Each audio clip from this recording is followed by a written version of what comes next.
ko ng mga sikwa. So, kung sino pang hindi pa nakapagluto nito, ayan, panoorin nyo lang. Pwede nyo ding gawin sa inyong, pwede nyo ding lutuin sa inyong mga amo dyan. So, kailangan natin itong prituhin. So, wala itong, hindi ko ito nilagyan, it's up to you na lang kung lagyan mo ng asin kasi may sauce na kasi tayong ginagawa dito. Yung sauce pala natin guys ay ito yung ginagawa kong sauce. So, ito yung sauce natin, yung may konting tubig, soya sauce, sugar, a bit of salt, at cornstarch. So, ayan ang ating sauce for the egg. So, ayan guys, lang nahulog ang ating pagsungkit. Uy, ayan na. So, kailangan natin itong baliktarin. Ang likod ng aking kawali. So, kailangan natin siyang ano guys. Hindi din pinong-pino yung sakto lang ba. Ayan.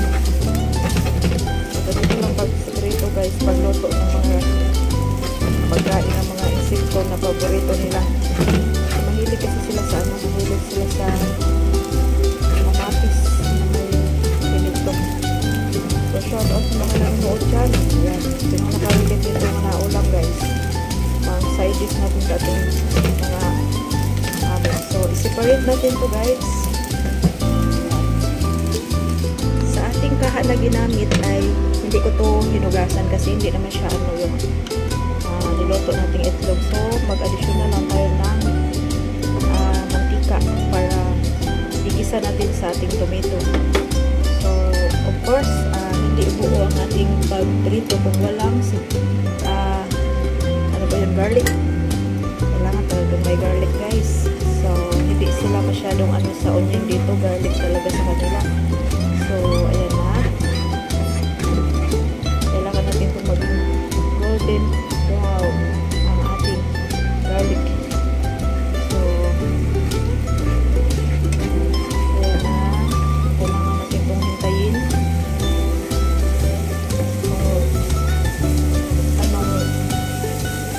anong haba na yung pasensya, char. So, ayan na.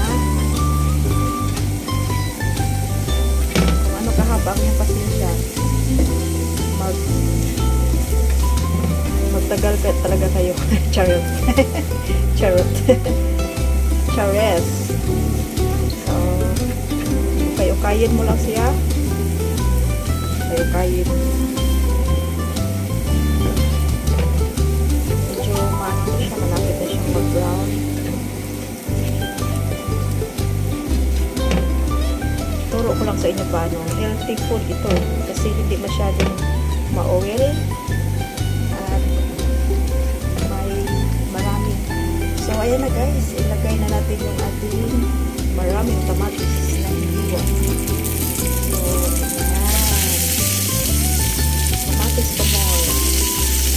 Maganda ng cooking.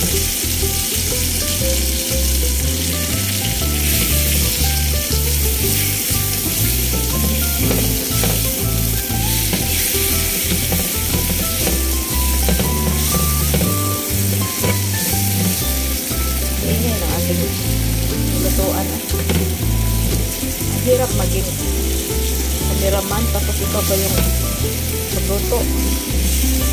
Yan, lulutuin natin siya.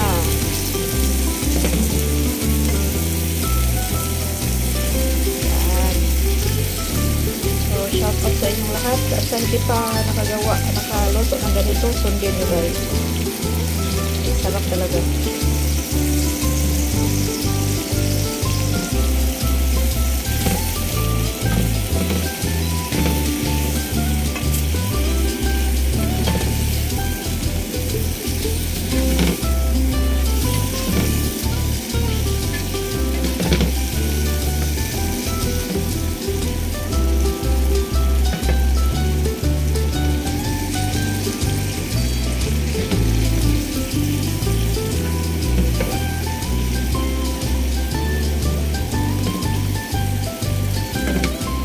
course, lagyan natin konti lang na tubig.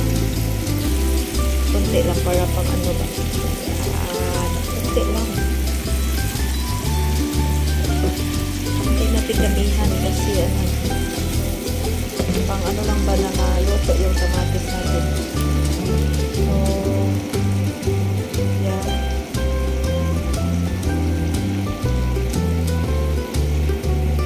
Volume na yung ating kayo. Yung ating ano.